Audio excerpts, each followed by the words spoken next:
Oktyabr 2015-yil. Oddiy kunlardan biri edi. Jon Brennanga notanish odamdan telefon keladi. U ozgina o'ylanadi va telefonni ko'taradi. Ishdaman. Jon Brennan, Kim bu? sen omadsizsan.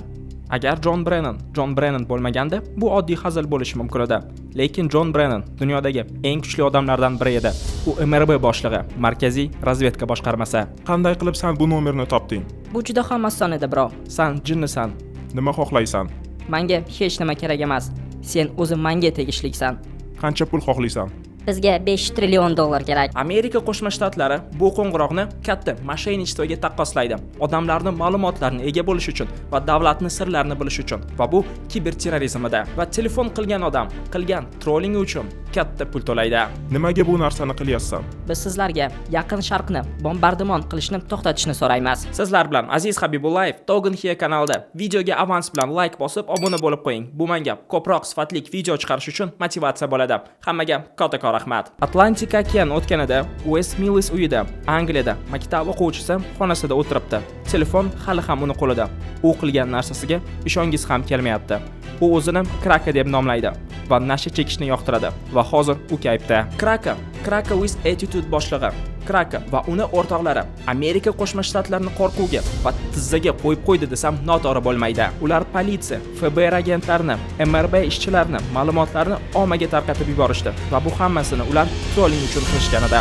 2008-yil, Virginia. Bu bola o'zini Default deb nomlaydi. Oddiy maktab o'quvchisi. U futbol o'ynashni va kompyuter o'ynashni yoqtiradi.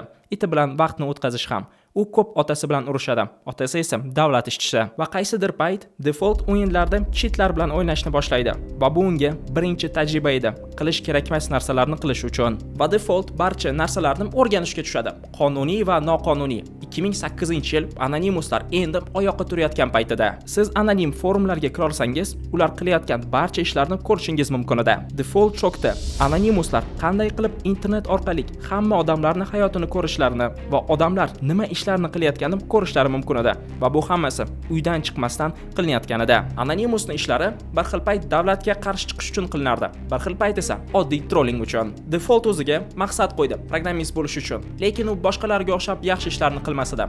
Default veb-saytlarni buzishni boshladi. 2009-yil Default uchun Anonymouslar cringe ga aylanishni boshlashdi. Ularning ichida FBR xodimlari bor edi va Anonymouslar shunchalik ko'payib ketuvdiki, u kimga ishonishni bilmas edi va Anonymouslar qilmagan ishlarni ham o'zlariga olishayotgan edi. O'shanda Default boshqa dachерний hacker gruppalar bilan bog'landi. Anonsak. Ular Anonymouslarga qarshi edi, lekin baribir ham hackerskiy hujumlar qilishardi. Bir xillari davlatga qarshi, lekin ko'proq prosta prikol uchun. Defaultni bilimi ham, kuchi ham ko'payishni boshladi va u botnetlarni boshqarishga tushdi. Botnet bu viruslar bilan zararlangan kompyuterlar va ular bilan siz kompyuterdagi barcha ma'lumotlarni olishingiz mumkin yoki esa boshqa kompyuterlarga viruslarni jo'natishingiz mumkin. Ularning maqsadi botnetlarni ko'paytirish va katta serverlarga hujum qilish edi. Va Default qaysi kompyuterlar botnetga kirganini ko'rayotganda, bitta botnet kompyuteri Kanadaning Windsorskiy universitetligini bilib qoldi. Bu degani Default universitetdagi hamma pullarni ko'ra olardi va birinchi bo'lib u o'quvchilar universitetga qancha qarzligini ko'rdi.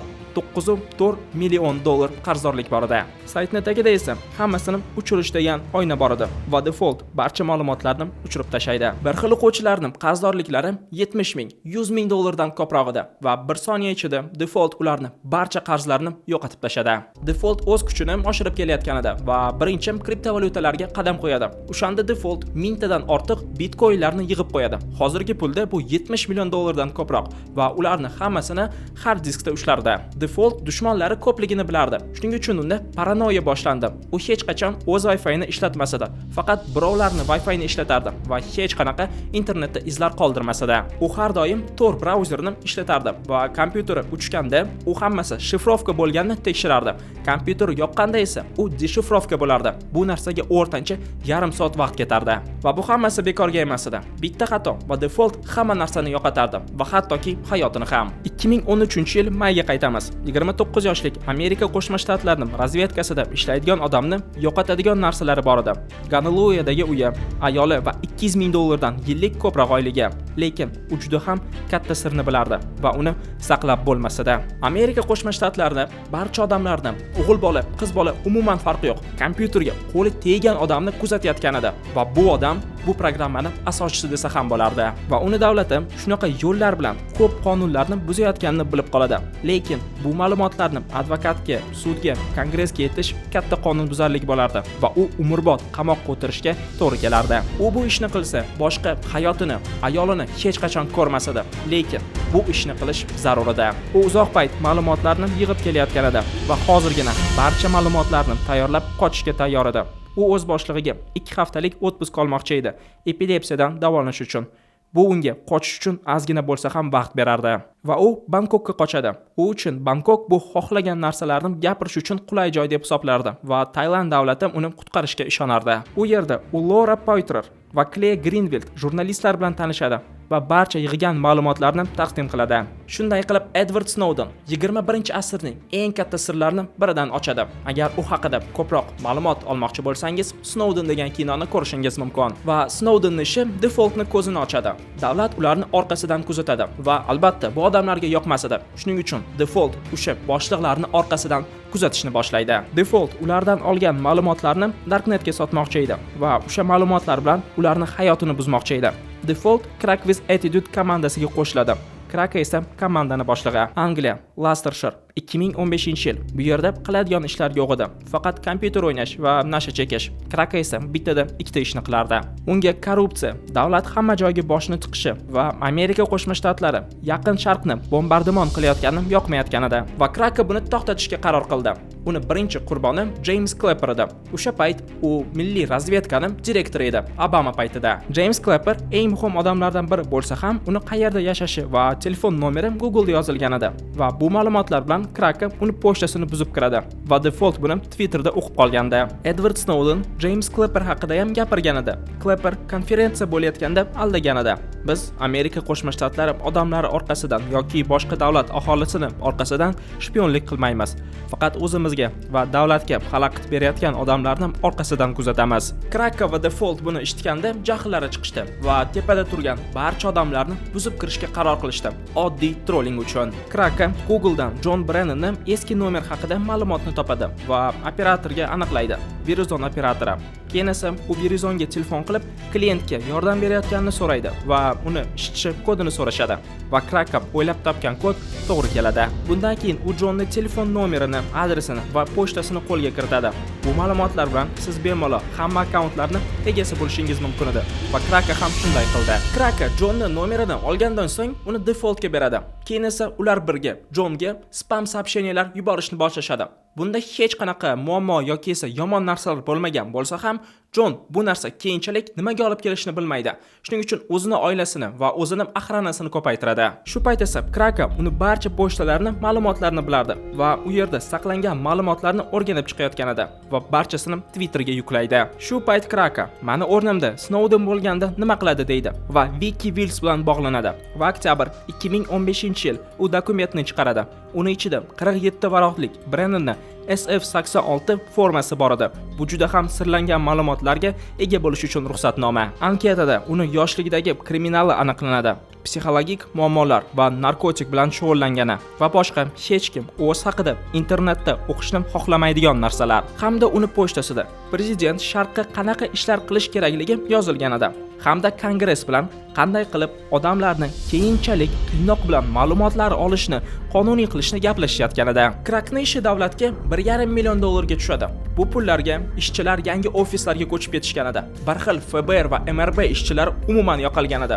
Lekin xakerlik davlatga boshqa hech qanaqa muammo olib kelmadi. SWA ishini to'xtatmagan edi va har kun ular ko'proq ma'lumotlarni Twitterga yuklashib borayotgan edi.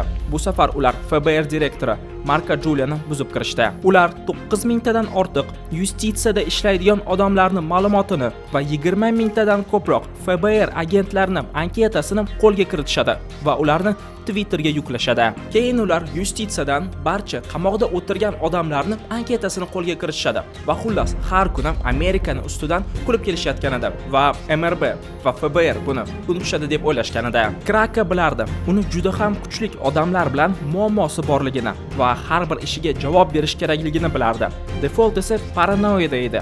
Lekin ozgina bo'lsa ham o'zini qo'lga olib, o'zini o'rtog'ini eski qizi bilan uchrashishga tushadi. Undan oldin esa u o'rtog'idan so'raydi. Uni javobi esa menga farqi yo'q deydi. Lekin bu yolg'on bo'ladi. Va ular Xbox o'ynayotganda o'rtog'i FBR direktorini buzib kirishdi degan yangiliklarni o'qiyotgan edi va Default bu men edim deb aytib qo'yadi. O'sha payt Default mas edi va nima deyotganini bilmayotganida ham va bu gapga o'rtog'i ishonishiga ishonmasdi ham. Lekin hozirgacha ham Default uni o'rtog'i sotganiga ishonib keladi. FBR uni uyiga keladi. Eshikni taqillatib o'tirishmaydi. Ular uni xonasiga bostirib kirishadi. O'sha payt uni kompyuteri endi shifrovkani tugatayotgan edi va FBR hamma ma'lumotni qo'lga kiritadi. O'shandan so'ng u nima qilishni ham bilmayotgan edi. Keyin esa FBR 1000 tadan ortiq Bitcoin jostki diskini olib chiqib ketishadi va Default hushidan ketadi. Krakeni Angliya politsiyasi qo'lga oladi.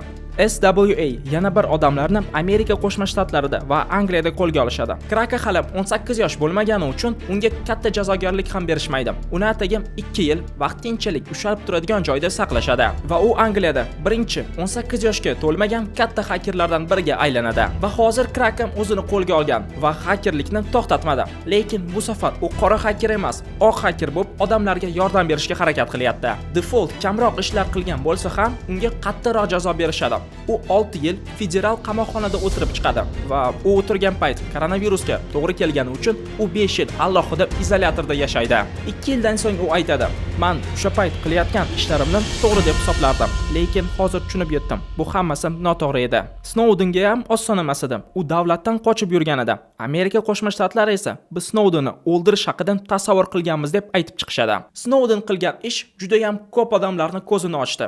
Sizni bir dona xatoyingiz sizni hayotingizni mutlaqo o'zgartirib tashlashi mumkin edi va Snowden o'z tanlovini qildi. Sizlar bilan Aziz Habibullayev Togen Here kanalida edi. Videoni shu yergacha ko'rgan bo'lsangiz, like bosib obuna bo'lib qo'ying. Bu menga ko'proq va sifatli video chiqarish uchun motivatsiya bo'ladi. Hammaga kattakon rahmat.